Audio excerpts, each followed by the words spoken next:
రాగి చపాతి ఎలా చేయాలో ఈ వీడియోలో చూద్దాం. దానికి 2 టీ గ్లాసెస్ వాటర్ని బాయిల్ చేసుకోవాలి. అందులోనే సాల్ట్ కూడా యాడ్ చేసుకోవాలి.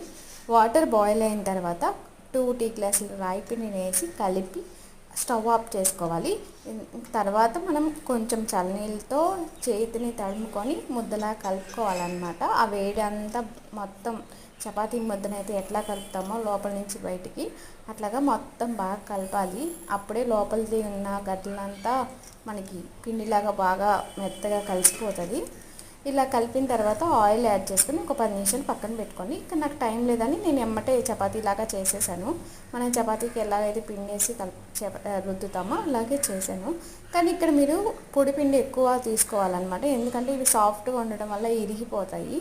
సో ఇలాగ ఫ్లిప్ చేసుకొని చపాతీ కాల్చుకున్నట్టు కాల్చుకోవాలి. ఆయిల్ వేసుకొని అంతే.